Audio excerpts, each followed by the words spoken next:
गीताखिल शास्त्र सुधा जलधे विविधोपनिषत् कथितार्थ निधे हृदये कलये विमलं चरणं भवशंकर देशिक मे शरणं।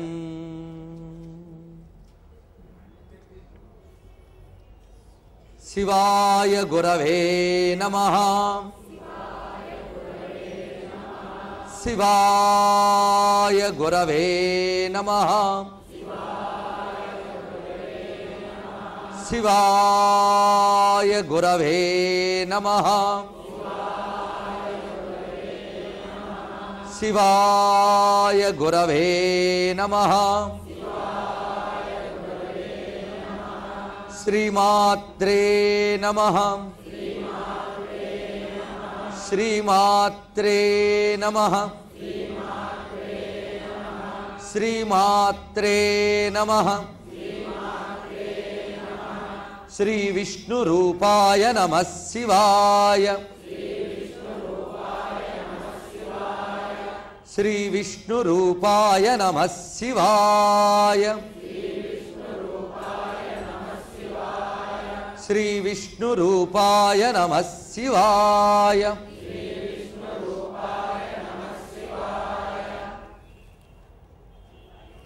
नमो महद्भ्यो ऋषिभ्यो गुरुभ्यो नमः।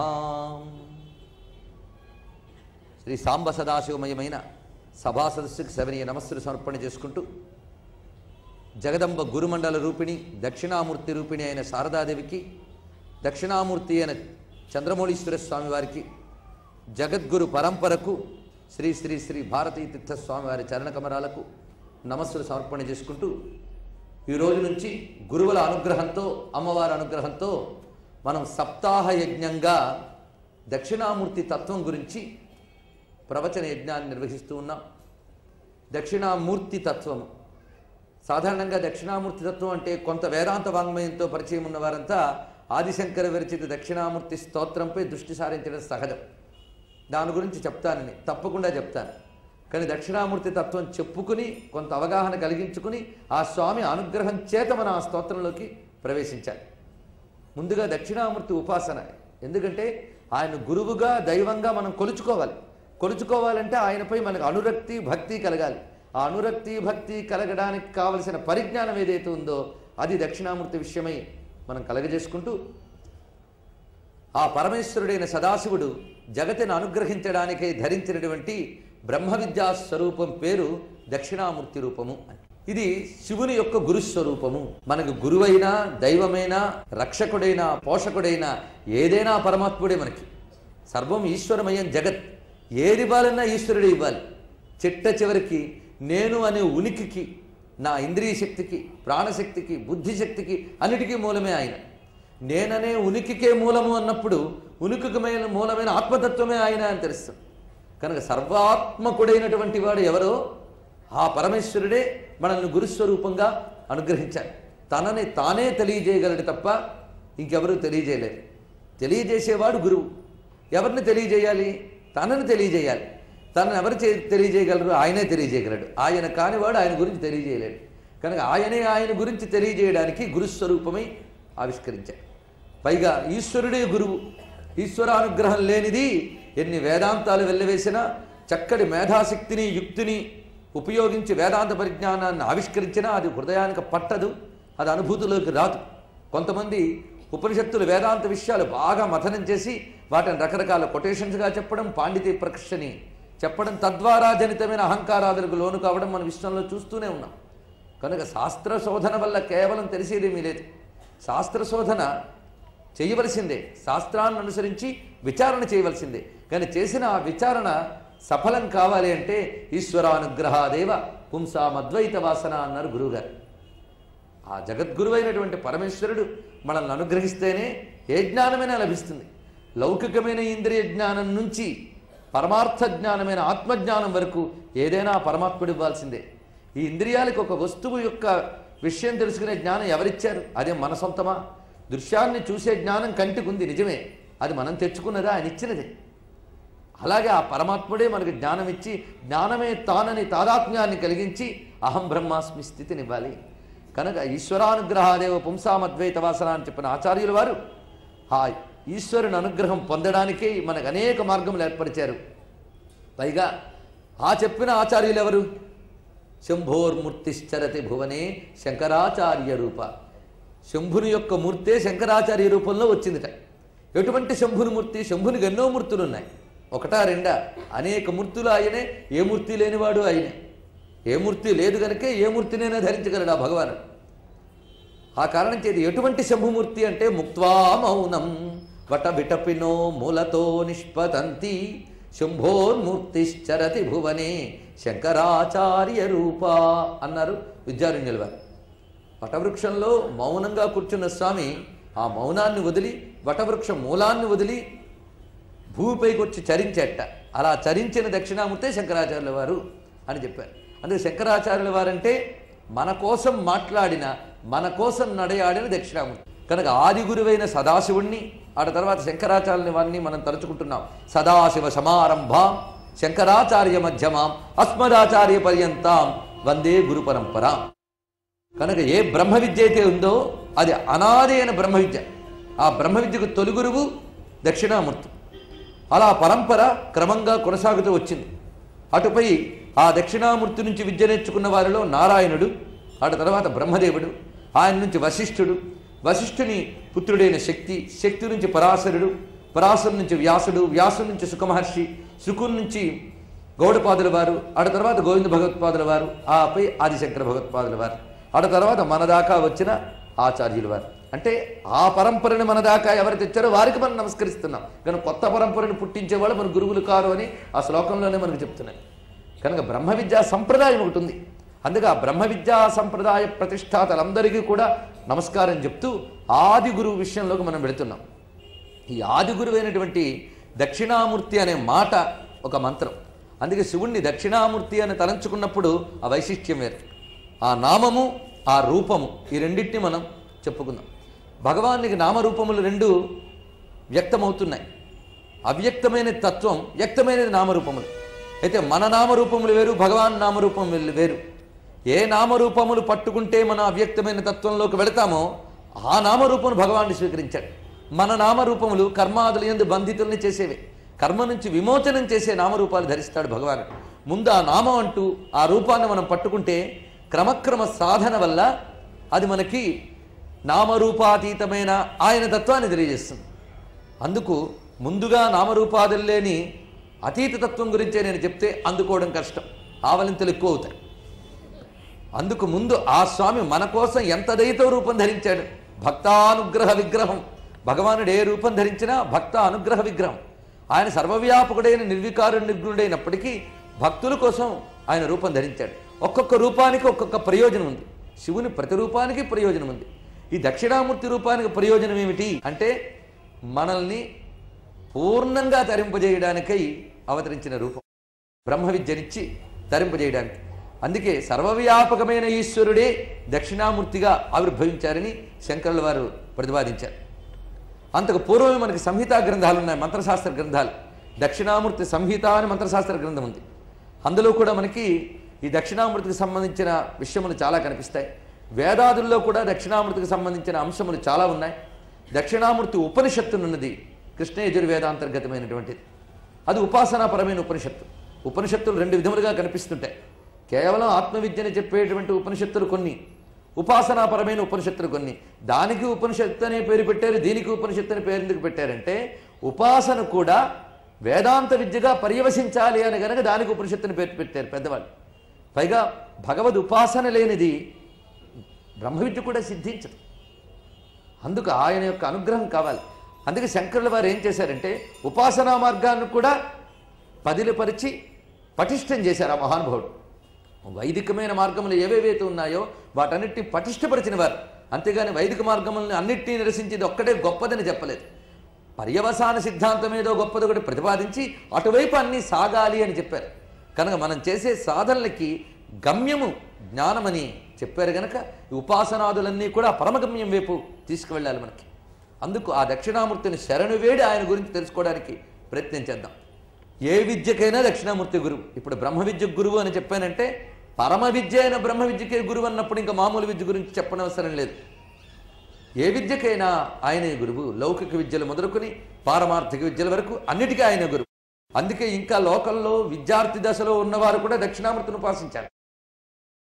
మరి శారదాదేవి అంటారంటే శారదాదేవి దక్షిణామూర్తి రూపిణి ఆవిడ. అవన్నీ మనకు స్పష్టంగా తెలుసుకోవడానికి ప్రయత్నిస్తాం. పైగా దక్షిణామూర్తి ఇచ్చిన విద్య బ్రహ్మ విద్య. కానీ తంత్రశాస్త్రంలో దక్షిణామూర్తి ద్వారా వచ్చిన విద్య పేరు శ్రీ విద్య.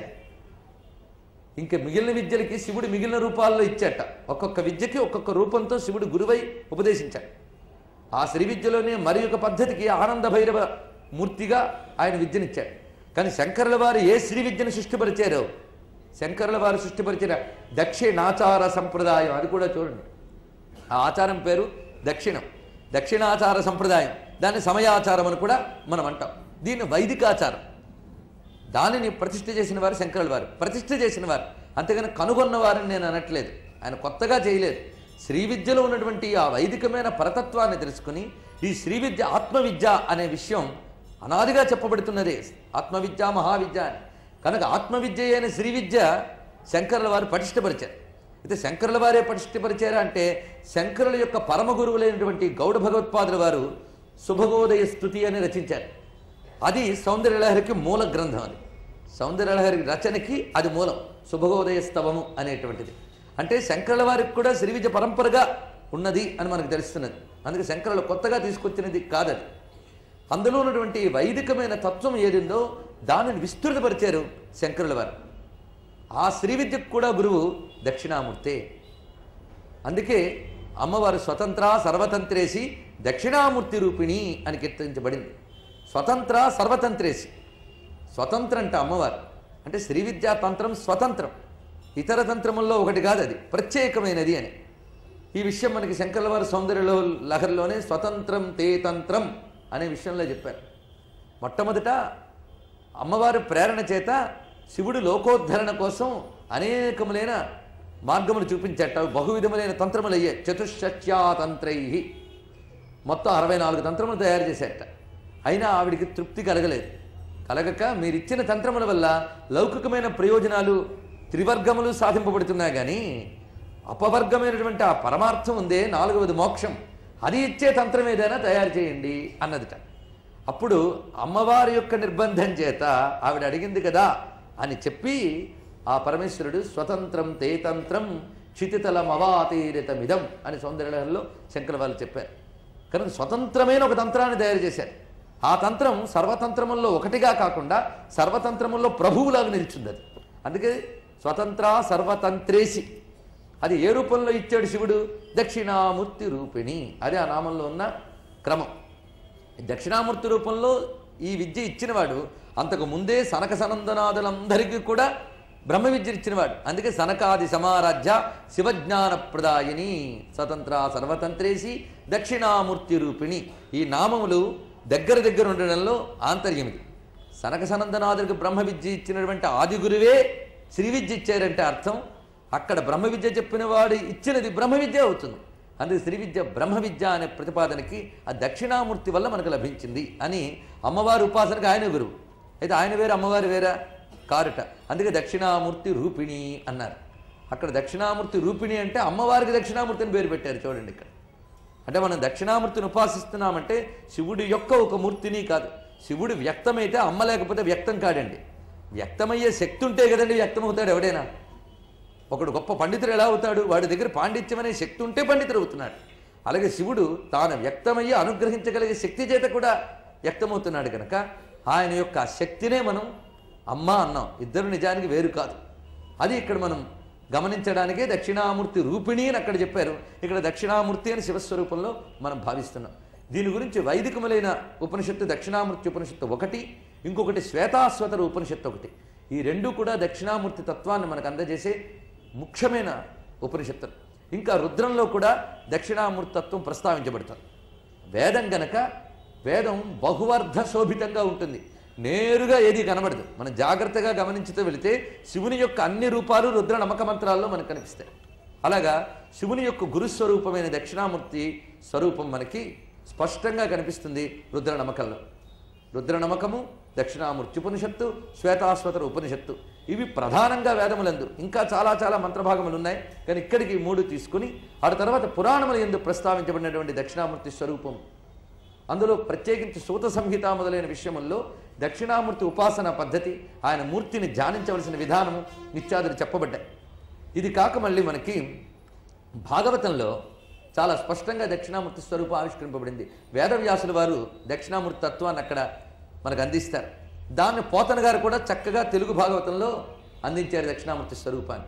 ఇలా ఎక్కడెక్కడ ప్రస్తావించబడి ఉన్నాయో వాటిని కొంత క్లుప్తంగా తెలుసుకుంటూ ముందు దక్షిణామూర్తి అనే మాటకున్న గొప్పతనాన్ని చూద్దాం. ఇదివరకు పలు సందర్భాల్లో మనం దక్షిణామూర్తి తత్వాన్ని చెప్పుకున్నాం. బాగా విన్నట్టు కూడా అనిపిస్తూ ఉంటుంది, విన్నట్టు గుర్తు చెప్తూ ఉంటే అది వచ్చింది. ఆ విన్నది గట్టిగా పట్టుకోవాలని, పైగా ఎప్పుడూ పట్టుకునేవాడినే పట్టుకోవాలి, ఎప్పుడూ విన్నదే వినాలి. అందుకు ఆ విన్నవాటిని మరొక్కసారి మననం చేసుకుంటున్నట్లు ప్రత్యేకించి 7 రోజులు కూడా ఆ దక్షిణామూర్తి తత్వంలో మనం ఓలలాడే భాగ్యం ఆ అమ్మవారు మనకి అనుగ్రహించారు. పైగా గురు సన్నిధి ఇది. ఇక్కడ పూర్తిగా అమ్మవారి అనుగ్రహం, దక్షిణామూర్తి అనుగ్రహం, తత్పరంపరకు చెందినటువంటి సద్గురువుల యొక్క అనుగ్రహం నిత్యం ప్రవహిస్తోంది ఒకటి శక్తి తరంగాల్లో. అలాంటి చోట కూర్చుని ఏ మాట్లాడినా మాటలు మనవికో, వాళ్ళు పంపించే వాక్శక్తి తరంగాలే. అందుకు ఆ పరంపర అంతటికి కూడా నమస్కరిస్తూ ప్రారంభించుకుందాం. దక్షిణామూర్తి అనే పేరుని మననం చేసుకుంటే అది పెద్ద మంత్రం అయిపోయింది. దక్షిణామూర్తయే నమః చాలుటది. అందుకే గురుగారు తస్మై శ్రీ గురుమూర్తయే నమయిదం శ్రీ దక్షిణామూర్తయే అన్నారు. అక్కడ పరమేశ్వర స్వరూపం దక్షిణామూర్తి స్వరూపం. పరమేశ్వరుడు అని చెప్పడానికి ఆయన అక్కడ దక్షిణామూర్తి అనే చివరి విషయంలో ప్రతిపాదించారు. దక్షిణ అనే శబ్దానికి అర్థం ఏమిటి? ఇట్లా అనేక రకములైన మర్మములు ఉన్నాయి. మామూలుగా భగవన్నామములకి భౌతిక అర్థం ఒకటి ఉంటుంది, దానికి సంబంధించిన కథ కూడా ఉంటుంది. ఈ కథ భౌతిక అర్థంతో సామాన్యులు తృప్తి పడతారు. భావుకులైన వాళ్ళు ఇంకా లోతుకు వెళ్ళి తన నామ మాధుర్యాన్ని ఆస్వాదిస్తారు. తాత్వికులైన వాళ్ళు భావనా స్థాయిని దాటి తత్వచింతనలోకి, విచారణ మార్గంలోకి వెళతారు. ఇన్ని రకాల స్థాయిల్లోనే దక్షిణామూర్తిని మనం చూడాలి. ముందుగా దక్షిణామూర్తికి సంబంధించిన కథలు ఎన్నున్నాయంటే లెక్కలేని ఉన్నాయి. దక్షిణామూర్తి ఎప్పుడు ఆవిర్భవించాడు? ఏ దేవతామూర్తి అయినప్పటికీ కూడా ఒకప్పుడు ఆవిర్భవిస్తేనే మనం ఇక్కడ ఉపాసించగలం. మీరు నరసింహమూర్తిని ఉపాసించాలన్నా, శ్రీరామమూర్తిని ఉపాసించాలన్నా, కృష్ణమూర్తిని ఉపాసించాలన్నా ఒకప్పుడు వాళ్ళు వస్తేనే మనకు వాళ్ళ విషయము, స్వరూపము, స్వభావము తెలుస్తాయి. అవి ముందు తెలుసుకున్న వాళ్ళు ఎవరు? ఋషులు. ఆ తెలుసుకున్న ఋషులు ఆ దైవం ఇలా ఉంటాడు, ఆయన్ని మేము ఇలా చూసాం, ఇలా ఆరాధించాం, కనుక మీరు కూడా ఇలా ధ్యానించండి, ఇలా ఆరాధించండి. ఎందుకంటే రూపాలు మనం కల్పించుకున్నవి కావు కదా, ఋషులు దర్శించినవి. ఋషులు కూడా సృష్టించలే, దర్శించారు. దర్శించి ఆ దైవం ఇలా ఉంటాడు, ఆయన మంత్రం ఇలా ఉంటుంది, ఈ మంత్రాన్ని ఉపాసించి ఆ దైవం యొక్క అనుగ్రహాన్ని పొందండి, దానివల్ల ఈ ఫలములు అని చెప్తారు. ఇలా ప్రతి మంత్రానికి ద్రష్ట, మంత్రము, దేవత అని 3 ఉంటాయి. ఋషి, మంత్ర, దేవతలు ఇలా ప్రతిదానికి ఉంటాయి. అలాగే దక్షిణామూర్తిని ఎవరు చూశారు? తొలుత మనకిచ్చిన వారిని ముందు తలంచుకోవాలి కదా. గురు పరంపరాం అన్నాం గనక ఈయన్ని మనం పూజించి తరించుతున్నామంటే ఈయన మనకి ఇచ్చినవాడు ఎవడు? ఇది మనం చూస్తే తొలుత దక్షిణామూర్తిని దర్శించిన వాడు సృష్టికర్త అయిన బ్రహ్మదేవుడు. ఆయన మొట్టమొదటి చూశాడు శివుని యొక్క అన్ని రూపములు, భగవాను యొక్క అన్ని రూపములు మొదట చూసినవాడు బ్రహ్మదేవుడే. ఆయన తన ధ్యానంలో దర్శించి మనకు చెప్పాడు. ఈ రహస్యం మనకి శ్వేతాశ్వతర ఉపనిషత్తులోనే స్పష్టంగా కనిపిస్తుంది. అసలు దక్షిణామూర్తిని శరణు వేడకపోతే జ్ఞానం రాదు అని కూడా ఆ మంత్రం స్పష్టంగా చెప్తున్నది మనకి. అందులో యో బ్రహ్మాణం విదధాతి పూర్వం యోగి వేదాహ ప్రగుణోగి తస్మే తగుంహదేవమాత్మ బుద్ధి ప్రకాశం ముముక్షుర్వే శరణమహం ప్రపద్యే అనేటువంటి విషయం మనకి తెలుస్తున్నది.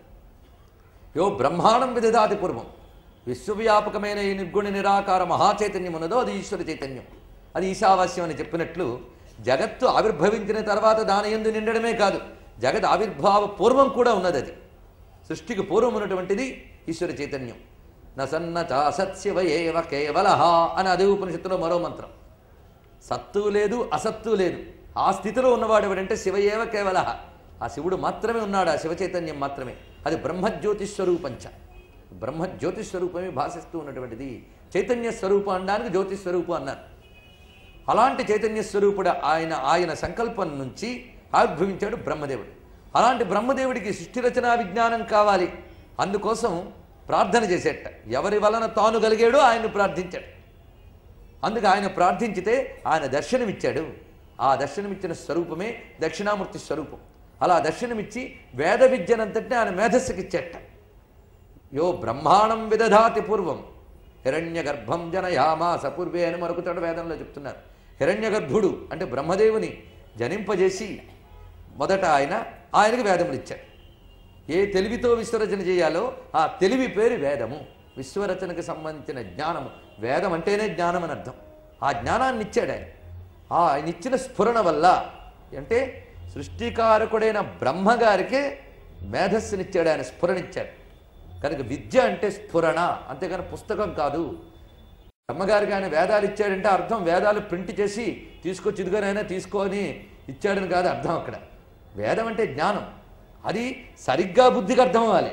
ఒకటి చదివి ఇంకోటి అర్థమైతే అది మళ్ళీ ప్రమాదం. కనుక జ్ఞానం అనేది బుద్ధికి అందజేసేవాడు గురువు.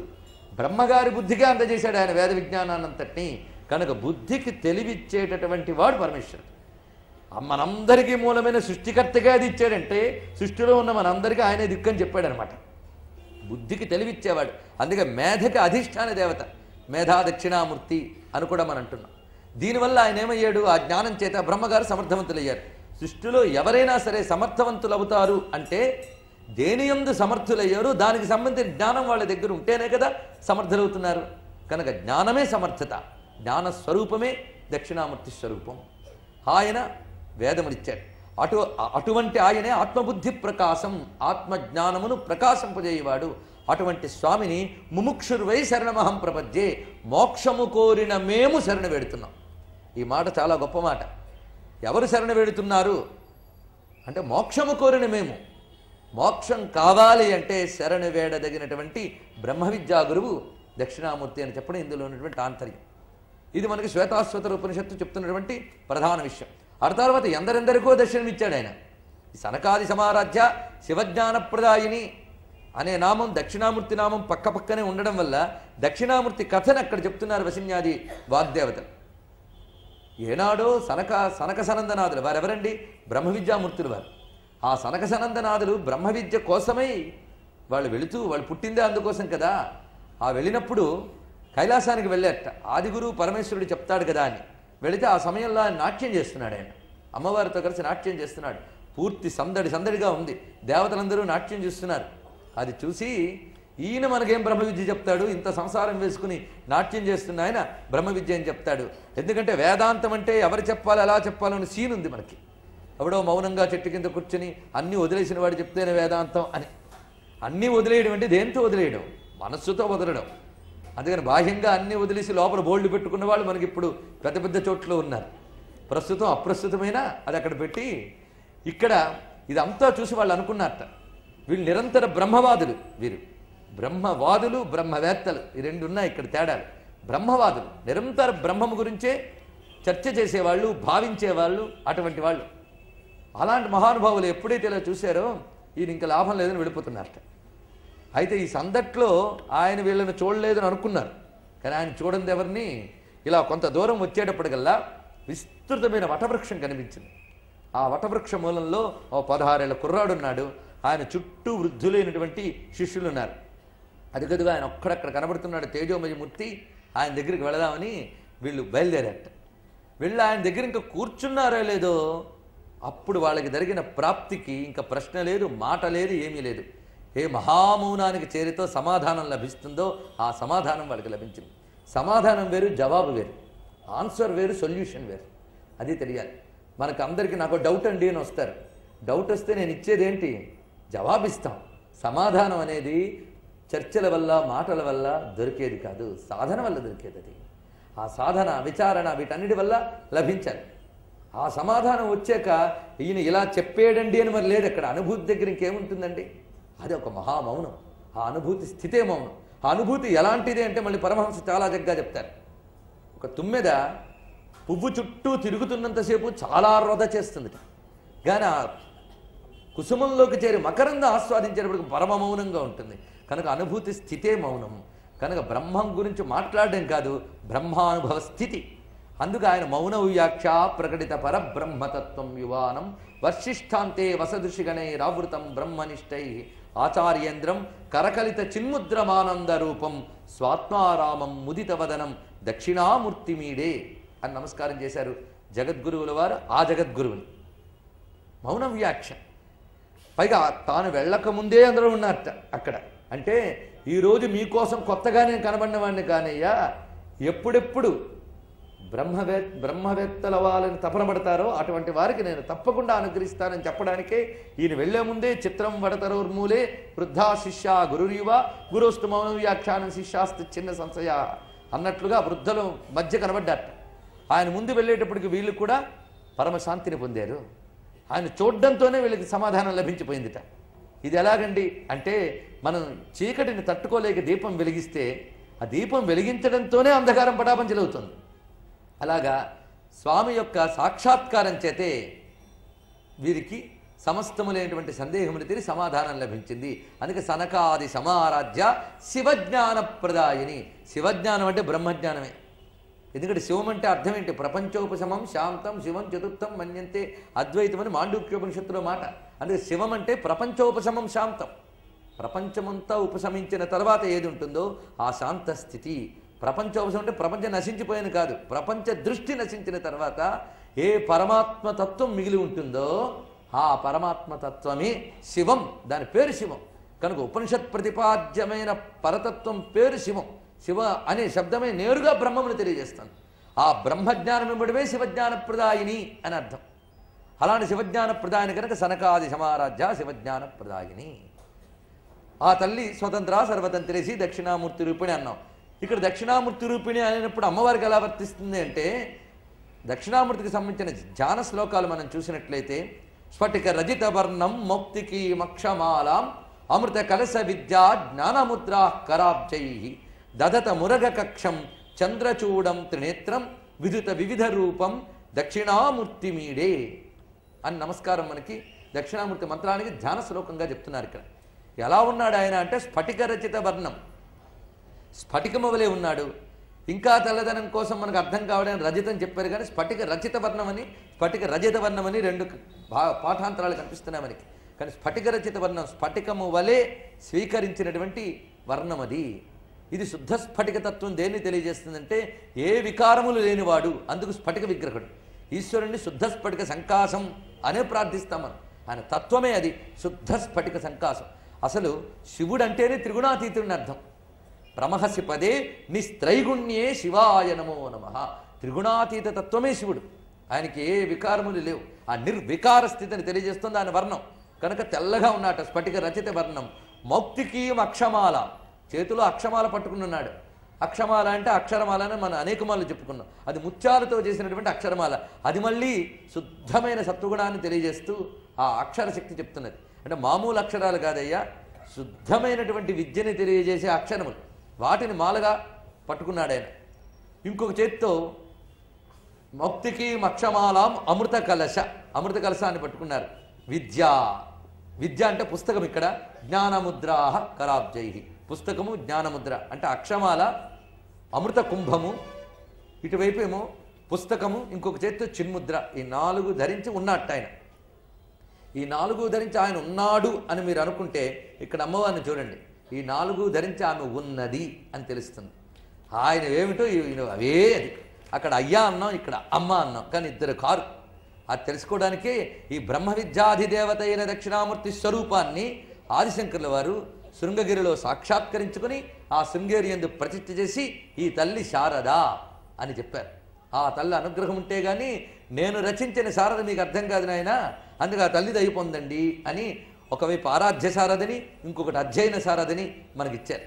ఆరాధ్య శారద శృంగగిరిలో నిలిచిన ఉంది. అందుకు ఆ శారదమ్మ దక్షిణామూర్తి స్వరూపం, బ్రహ్మ విద్యా స్వరూపిణి. ఆ తల్లిని ప్రార్థిస్తే ఏమొస్తుంది? పరమ ప్రయోజనమైన బ్రహ్మ విద్యనిస్తుంది. బ్రహ్మ విద్య వచ్చినప్పుడు ఇంకా మిగిలిన వాటి గురించి చెప్పక్కర్లేదు కదా. దాని గురించి గీతలో పరమాత్మ చెప్పినట్టు సర్వత సంప్లుతోదకే అన్నారు ఆయన. మహానది వచ్చిందనుకోండి, ఈ చలములో నీళ్లు మనకున్నాయా, కొండలో నీళ్లు ఉన్నాయా అని ఆలోచిస్తామా? అది రానంతవరకే కొండలో నీరు, పిడతలో నీరు, పంపులో నీరు. మహానదే ఉంటే ఇంకేం కావాలండి? అందుకే బ్రహ్మ విద్య లభించితే అన్ని పూర్ణములైపోతుంది అక్కడ. అందుకు పరిపూర్ణమైన విద్యనే ఇచ్చినవాడు ఆయన అన్ని విధాలా. ఇక్కడ పరబ్రహ్మస్వరూపిణి అనే దక్షిణామూర్తి రూపిణి, దక్షిణామూర్తి వారి ఇద్దరి యొక్క ఆ సమన్వయం చెప్తున్నాం. ఆ సమన్వయానికి చెప్తూ ఈ కథలో ఒక చమత్కారం చెప్తోంది పురాణం. ఈ కథని చెప్పే పురాణం అదేమిటంటే, వాళ్ళు ఏమనుకున్నారు, అక్కడ ఇద్దరిని చూసి ఈయన సంసారంలో ఉన్నాడు అనుకున్నారు, ఇక్కడ ఒక్కడిని చూసి ఒంటరిగా ఉన్నాడు కదా అని వచ్చారట. కానీ దగ్గర కూర్చుంటే జ్ఞానం అర్థమైంది, అక్కడ ఇద్దరైనదే ఇక్కడ ఒక్కడిగా కనిపించింది అన్నారు. అందుకే అది ఒక్కరి రూపం కాదయ్యా, ఇద్దరు ఒక్కటైన రూపం. మరి అక్కడ ఒక్కడిద్దరైన రూపం. ఒక్కడిద్దరైనా ఇద్దరొక్కరైనా ఒక్కరే కదా, అది వాళ్ళకి అవగాహన కలిగింది. అలా ఇక్కడ ఎలా ఉన్నాడు అంటే ఆయన కుడి చెవికి మకర కుండలం ఉంది, దక్షిణామూర్తి రూపంలో చూడండి. ఇక్కడ చక్కగా ముద్రించారు ఆహ్వాన పత్రాన్ని. ఎంత అద్భుతంగా అంటే మన ఇంట్లో పటం పెట్టుకోవచ్చు. గురు పరంపర అంతా అందులో ఉంది. ఇటువైపు దక్షిణామూర్తి, ఇటు దక్షిణామూర్తి రూపిణి, ఇటు శంకరుల వారు, భారతీ తీర్థుల వారు. అక్కడ మీరు జాగ్రత్తగా చూడండి, ధ్యానయోగ్యమైన మూర్తి అది. ఒకవైపు కుడి చెవికి మకర కుండలం ఉంది, ఎడమ చెవికి తాటంకం ఉంది. మకర కుండలం పురుషుడి యొక్క శ్రవణ భూషణం, తాటంకం స్త్రీ యొక్క శ్రవణ భూషణం. ఈ రెండూ ధరించాడు అంటే అర్థం ఇక్కడ కూడా అర్ధనారీశ్వర స్వరూపమే అది చెప్పడం. అందుకు అక్కడ ఇద్దరైనా ఇక్కడ ఒక్కడైనా ఇద్దరం ఒక్కటేనాయనా అని జ్ఞానం కలిగించాడు. పైగా వామం దక్షిణం అని రెండుంటే వేరే విషయం. అందుకే దక్షిణ వామ, మరి దక్షిణామూర్తి అని అంటున్నాం కదా, కొంచెం తెలుసుకోవాలి. ఇక్కడ మనం ఎడమని వామమని, కుడిని దక్షిణమని అంటూ ఉంటాం. ఎందుకంటే కుడికి ఉన్న సమర్థత ఎడమకుండదు. అందుకే ఎవడైనా బాగా మనకు సహకరిస్తే వాడు కుడిభుజం లాంటి వాడండి అంటాం. కుడికున్న శక్తి వేరు. అంతేకాదు దక్షిణాక్షి ఉపాసనా విద్య కూడా మనకి ఉపనిషత్తుల్లో చెప్పబడింది. ఈ కుడి కంటికి సంబంధించిన ఒక రహస్య విద్య అది. కనుక దక్షిణానికి ఉన్న శక్తి వేరు, కుడికున్న శక్తి వేరు. ఇక్కడ వామ అంటే ఎడమ అని అర్థం. ఇక్కడ అమ్మవారి పరంగా వామ, అయ్యవారిలో వామం ఆవిడ, దక్షిణం ఆయన, ఇద్దరు అని చూస్తే, ఇద్దరని చూసినప్పుడు వామం ఆవిడ, దక్షిణం ఆయన. వామం అని ఎందుకన్నారు ఆవిడ్ని? వమన ధర్మం కలది వామం. వమనము అంటే వెళ్ళగ్రక్కుట అని అర్థం. ఆ దక్షిణామూర్తిలో ఏ దక్షిణ ఉందో, దక్షిణ అంటే అర్థం ఏంటండి? తాంబూలంలో పెట్టేచ్చేది అని కాదు ఇక్కడ అర్థం. అది కాదని కాదు, దాని అర్థం దానికి ఉంది. కానీ దక్షిణ అంటే సమర్థుడు అని అర్థం. దక్షిణ దక్షిణ క్షమిణాంబరహ అని మనకి విష్ణు శాస్త్రంలో కనిపిస్తుంది. అలాగే దక్షిణాభిముఖంగా వెళుతున్న దక్షిణుడు హనుమంతుడు అని సుందరకాండలో ఆయన లంఘనం చేసినప్పుడు వాల్మీకి దక్షిణ అని హనుమంతుడికి వాడాడు. అంటే అక్కడ అర్థం సమర్థుడు అని అర్థం అన్నమాట. కనుక దక్షిణ అంటే సమర్థుడు. తన సమర్థతని బయటికి వ్యక్తం చేసాడు కనుక వామం అయింది. బయటికి దేని ద్వారా వమనం చేశాడు? శక్తి ద్వారా వమనం చేశాడు. కనుక శక్తిని మనం వామమని, శక్తి మంతుణ్ణి దక్షిణమని అంటున్నాం. అది ఆయన లోపల ఉన్నప్పుడు, బహిర్గతం కానప్పుడు, అంతర్గతమైనప్పుడు, తద్వికారాలకి అతీతంగా ఉన్నప్పుడు ఆయన దక్షిణ అని అన్నాం. సృష్టిగా వ్యక్తమైనప్పుడు సృష్టిలో ఉన్నవన్నీ ఆయన విభూతులే. కనుక విభూతులన్నీ వామముగా చెప్పబడుతున్నాయి. విభూతులన్నిటికీ మూలమైనటువంటి ఆత్మతత్వం ఏదుందో అది దక్షిణ అని చెప్పబడుతున్నది. కనుక దక్షిణ అంటే సమర్థుడు అని అర్థం అండి. సమర్థత అంటే ఏమిటి? ఇందాకే మనం ఒక విషయం స్పృశించి వదిలాం. ఏకాగ్రంగా ఉన్న వాళ్ళు గుర్తుపెట్టుకోగలరు. సమర్థత అంటే జ్ఞానము. సమర్థం అంటే జ్ఞానమే. కనుక దక్షిణామూర్తి అంటేనే జ్ఞానమూర్తి అని. సమర్థత ఎవడికి దేనిలోనైనా సమర్థత ఉండాలి. ఏ విద్యలోనైనా సమర్థత, నైపుణ్యము అంటే ఇంకా మీకు అర్థమవుతుంది. ఏ విద్యలోనైనా చిట్ట చివరికి ఒక కుమ్మరి వాడికి కుండలు చేయడంలో నైపుణ్యం ఉండాలి. అది ఎలా తయారు చేయాలని ఎవడిచ్చాడు వాడికి? ఆ బుద్ధిలో స్ఫురణ రూపంలో తన జ్ఞానం ఉంటేనే వాడు తయారు చేయగలుగుతున్నాడు. కనుక సృష్టిలో మన నుంచి వ్యక్తమయ్యే ఏ విద్యకైనా దానికి సంబంధించిన జ్ఞానము స్ఫురణలోకి రావాలి. వస్తేనే మనం అది చేయగలం. కనుక సమస్తమైన జ్ఞానములు ఎవరివో ఆయన దక్షిణామూర్తి. సమస్త జ్ఞానములు. కనుక సృష్టిలో పరావిద్యకు కానీ అపరావిద్యకు కానీ ఏకే గురువు దక్షిణామూర్తి. ఆయన్ని ఉపాసిస్తే ఏమొస్తుందండి? దక్షిణత్వం వస్తుంది. అది దాక్షిణ్యం అంటే సమర్థత. సమర్థత వస్తుంది. సమర్థత ఇస్తాడు. ఏ విద్యకు కావలసిన సమర్థత ఆయన ఇస్తాడు. ఇలాంటి దక్షిణామూర్తి క్షేత్రములు ఎన్నెన్ని ఉన్నాయి అంటే ప్రధానంగా చాలా చాలా ఉన్నాయి. అసలు శివుని యొక్క పరమస్వరూపం దక్షిణామూర్తి స్వరూపమే. అయితే మన ఆంధ్రదేశం వైపు మనం ఆలోచిస్తే శ్రీకాళహస్తీశ్వర క్షేత్రం దక్షిణామూర్తి క్షేత్రం, జ్ఞానప్రధాన క్షేత్రం. రెండవది గుంటూరు దగ్గర ఉన్నటువంటి త్రికూటేశ్వరాలయం. దీన్ని కోటప్పకొండ అని అంటాం మనం. అది కూటం, అది త్రికూటములు కలిసినటువంటి చోటది. అంటే త్రిపుటి ఏకత్వం సిద్ధించే స్థానం అది. అక్కడ శివుని యొక్క స్వరూపం దక్షిణామూర్తి స్వరూపం. అది అక్కడున్న వైశిష్ట్యం. దక్షిణం అంటే ఆయన ఒక్కడే ఉంటే దక్షిణం, ఆవిడతో పాటు ఉంటే వామం. మరి ఆవిడ లేకుండా ఆయన ఉండడు కదా అంటే ఆవిడ అప్పుడు అంతర్గతమైంది ఆయన యందు అని అర్థం. అలా ఉన్నటువంటి ఆ దక్షిణామూర్తి స్వరూపం కోటప్పకొండలో మనకి గోచరిస్తుంది. ఇలాగే కాళహస్తి అన్నాం. అంతేకాదు ఒకనాడు కాశీక్షేత్రంలో ఒక అనుభవం జరిగింది. దక్షిణామూర్తి తత్వం చెప్పిన రోజున, అంటే శివతత్వం చెప్తూ ఒకరోజు దక్షిణామూర్తి తత్వం చెప్పడం జరిగినది. ఆ సమయంలో ఆ తత్వమంతా ఆయన తర్వాత భోజనాలయ విశ్రాంతి తీసుకుంటూ ఉంటే ఒక యతీశ్వరుడు వచ్చాడు అక్కడికి. మన తెలుగువారు ఆ యతీశ్వరుడు. ఆయన తీసుకొచ్చి ఎవరో పరిచయం చేశారు. అక్కడ దక్షిణామృతత్వంపై ఉపన్యాసం జరిగిందన్న విషయం కూడా ఆయనకు తెలియదు. కానీ ఆయన ఒక మాట అన్నారు, మీరు విశ్వనాథుడిని చూశారు కదా, ఆయన ఏ దిక్కు తిరుగున్నాడు అని అడిగారు. చూసొచ్చాం కానీ పరిశీలించలేదు. అందులో శివలింగానికి దిక్కు ఏంటండి, సర్వదిక్కులను చూసేదే శివలింగం. అయితే మనం దిక్కుని ఎటు దిక్కు వైపు చూస్తోంది శివలింగం అనేది ఎలా పోల్చుకోవాలంటే నందిని బట్టి పోల్చుకోవాలి. అప్పుడు నంది ఎక్కడున్నది అంటే నంది ఉత్తరాభిముఖంగా ఉంది. నంది ఉత్తరాభిముఖంగా ఉంది అంటే శివుడు ఎటు చూస్తున్నాడు, దక్షిణాభిముఖంగా చూస్తున్నాడు. కానీ కాశీ విశ్వనాథుడు అంటే దక్షిణామూర్తి స్వరూపమయ్యా అని చెప్పారు. అంత చక్కగా చెప్పారు. ఎందుకంటే కాశీ విశ్వనాథుడు దక్షిణామూర్తి స్వరూపం గనకనే అక్కడ ఎవరు మరణించినా మరి పుట్టరు అని విషయం. అక్కడ అంటే దక్షిణామూర్తి స్వరూపం గనక ఆ బ్రహ్మ విద్య ఏదైతే ఉందో, రుద్ర తారక బ్రహ్మం వ్యాచష్టే అని ఉపనిషత్తు చెప్తోంది. రుద్రుడు తారక బ్రహ్మముని చెప్తాడు చెవిలో అని. అయితే చెవిలో చెప్తాడు అంటే మంత్రం చెవిలో గురువుగారు చెప్తే మనం ఏం చేయాలి, జపం చేయాలి. అది మనలాంటి వాళ్ళకి ఒక లౌకిక గురువు చెప్తే జరిగే విషయం.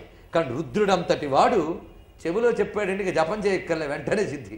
అదే అక్కడ విశేషం. కనుక ఆయనే వచ్చి చెవిలో ఊదితే ఇంకేముందండి.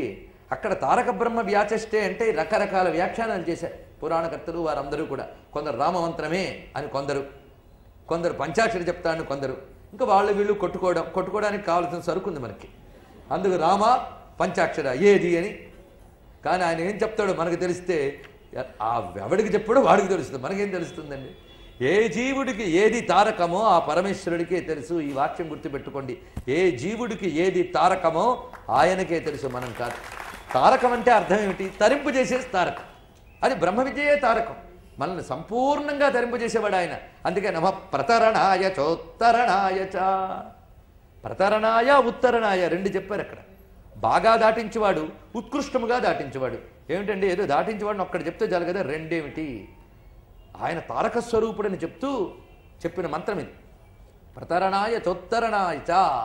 అంతకుముందే నమస్తారాయ నమ శంభవే చ మయోభవే చ నమ శంకరాయ చ మస్కరాయ చ నమ శివాయ శివతరాయ చ నమ తీర్థాయ చ కుల్యాయ చ నమ పార్యాయ చ వార్యాయ చ నమ ప్రతరణాయ చ ఉత్తరణాయ చ. అక్కడ వస్తోంది ఇది. అక్కడ తారాయ, ఇక్కడ ఉత్తరణాయ. ఈ రెండిటికి సంబంధం చూడండి. తార ఉత్తర ఏమిటి ఇందులో ఉన్నటువంటి విషయం. ప్రతరణ ఉత్తరణ రెండు చెప్తున్నాడు ఇక్కడ. అంటే జీవులు తరించాలి. ఎన్ని రకాలుగా తరించాలో తెలుసా మనకి. మోక్షాలు కూడా చాలా ఉన్నాయట.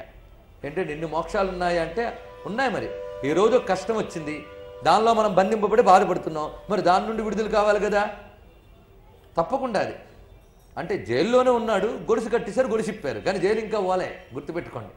ఇందులో ఎన్ని ఏడుపులు ఉన్నాయో. ఇది పెద్ద ఏడుపు ఒకటి ఉంది. ఆ ఏడుపు పోగొట్టేవాడు ఎవడు ఉండడు. ఈ చిన్న చిన్న ఏడుపులు కూడా పోవాలి కదా మనకి. అవి కూడా పోగొట్టాలంటే ఆయనే అనుగ్రహించాలి మనకి. ప్రతరణాయ చోత్తరణాయచలో అర్థం జీవుడికి ఉపాధులు లేకపోతే ధరించలేడు వాడు. కనుక ఆ నిరంతరం ప్రసరించేటువంటి జనన మరణ రూపమైన సంసార ప్రవాహంలో వాడిని ఉన్న స్థితి కంటే ఉన్నత స్థితికి తీసుకువెళుతూ తగిన అర్హతకు వచ్చే వరకు తీసుకొస్తూ ఉంటాడు. అలా తీసుకువస్తూ చిట్ట చివరికి మరి వెనక్కి వెళ్ళవలసిన అవసరం లేకుండా కైవల్యాన్ని ఇస్తాడు. అది రెండు దాటింపులు చెప్పాడు అక్కడ. జీవుణ్ణి అప్పటి స్థితి కంటే పై స్థితికి అంచెలంచెలుగా తీసుకువెడుతూ క్రమంగా పరిపూర్ణమైన కైవల్యాన్ని ఇచ్చేవాడు వాడి స్థాయి బట్టి. అది పరమేశ్వరుని అనుగ్రహం. కనుక బ్రహ్మ విద్యా స్వరూపుడంటేనే శివుడు. అందుకే నమస్తారాయ అన్నారు.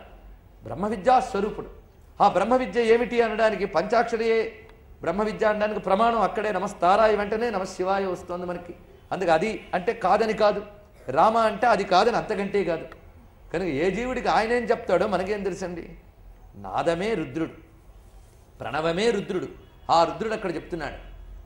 అలా అనుగ్రహిస్తాడు కనుకనే కాశీక్షేత్రాన్ని దక్షిణామూర్తి క్షేత్రం అని మనం అంటున్నాం. ఇక కాళహస్తి క్షేత్రం ఉంది, అది దక్షిణామూర్తి క్షేత్రం. దీనికి సంబంధించి ఏ విధంగా ఆవిర్భవించాడు అని మన విషయాన్ని మనం పరిశీలించినట్లయితే మనకి ఆదిమ గురువు పరమేశ్వరుడు అన్నాం, బ్రహ్మగారన్నాం. బ్రహ్మగారి మానస్సు నుంచి వచ్చిన వశిష్ఠులు వారు ఉన్నారు. ఆయన మనము నారాయణం పద్మభువం వశిష్ఠం అంటున్నాం ఇక్కడ. అసలు అందరికీ గురువైన వాడు ఆ దక్షిణామూర్తి అంటూ శ్రీకాంత ద్రుహిణోపమన్యు తపన స్కందేంద్ర నంజాదయ ప్రాచీనా గురవోపి యస్య కరుణాలేశాద్గత గౌరవం తం సర్వాది గురుం మనోజ్ఞమ వపుషం మందస్మితాలంకృతం చిన్ముద్రాంచిత ముగ్ధపాణిలనం చిత్తే శివం కుర్మహే అని స్తోత్రం చేశారు.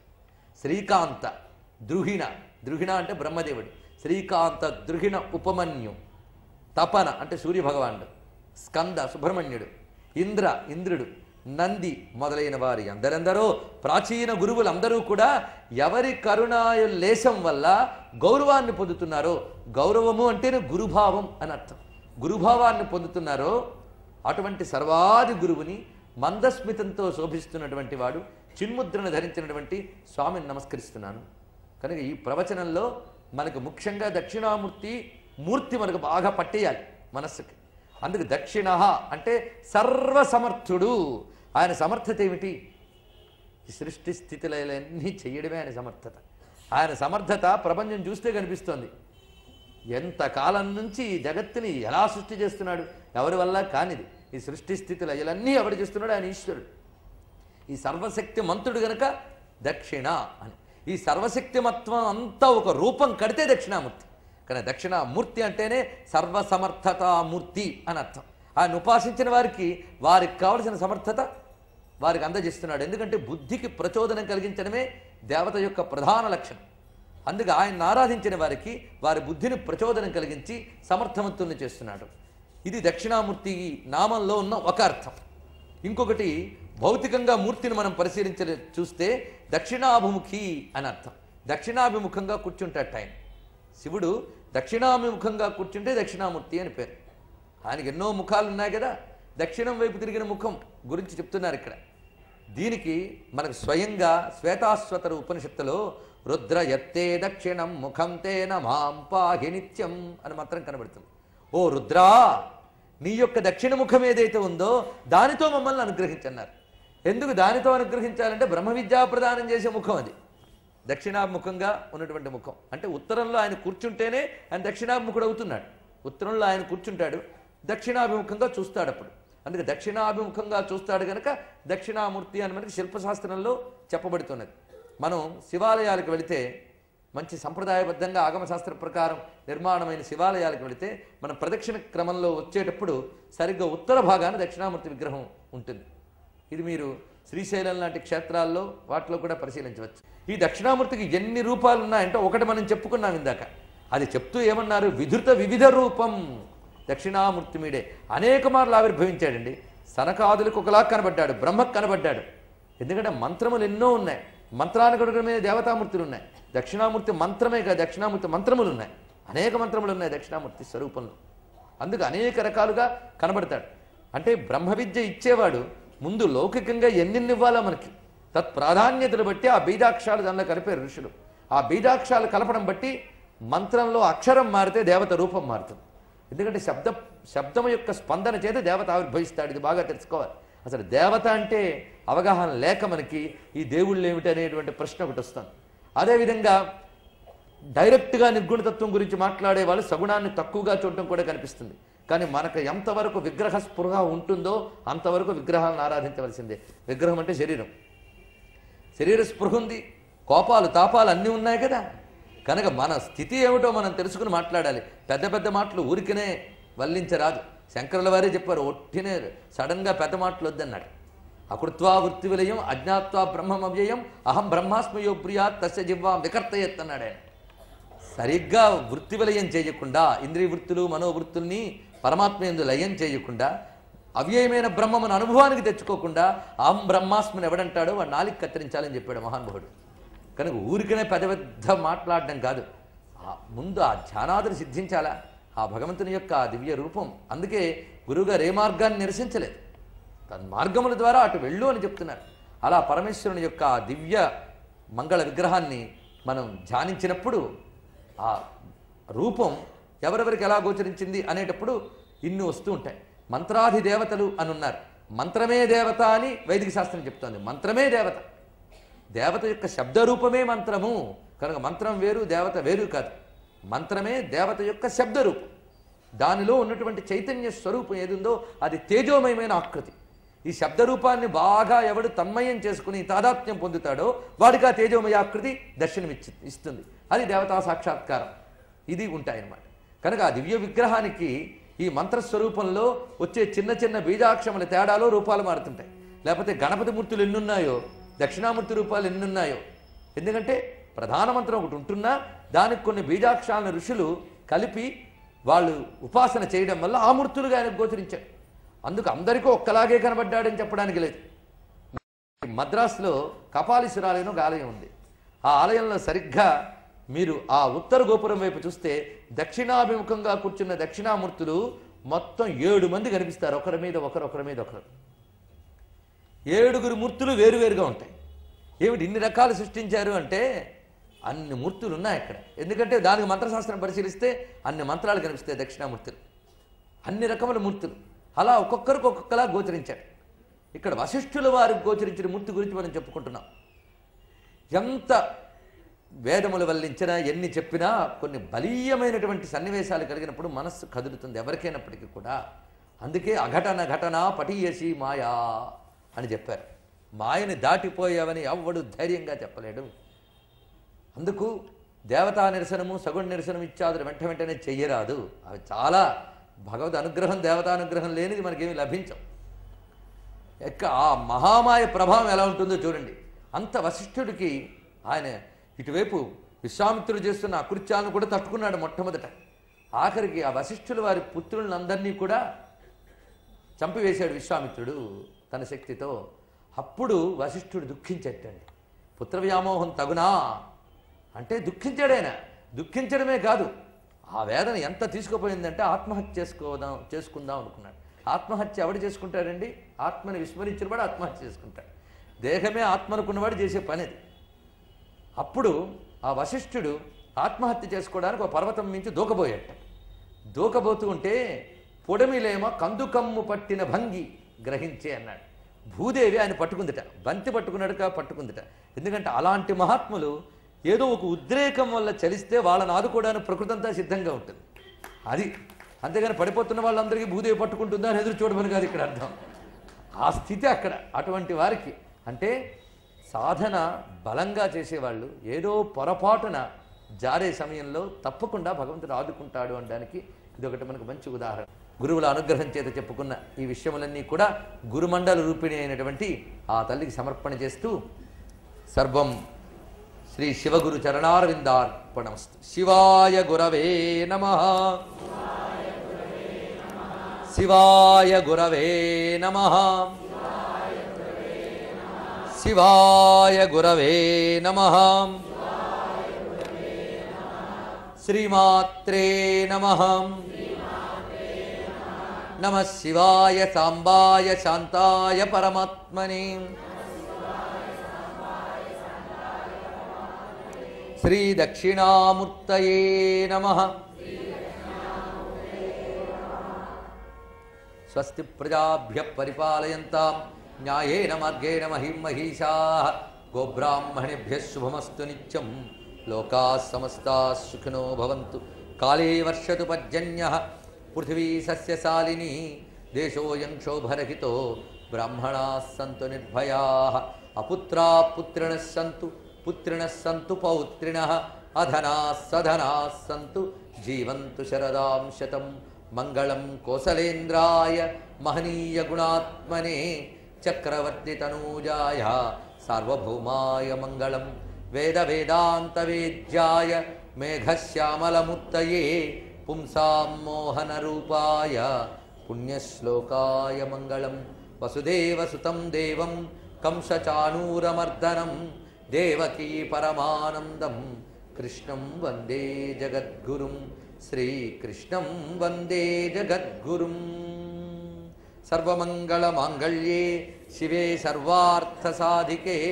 శరణ్యే త్రయంబకే గౌరీ నారాయణి నమోస్తుతే. నమః శివాయ సాంబాయ శాంతాయ పరమాత్మనే. మృత్యుంజయాయ రుద్రాయ మహాదేవాయ మంగళం. శ్రీ సాంబదేవాయ మంగళం. శ్రీమద్రమారమణ గోవిందో హరి. నమః పార్వతీపతయే హర హర మహాదేవ.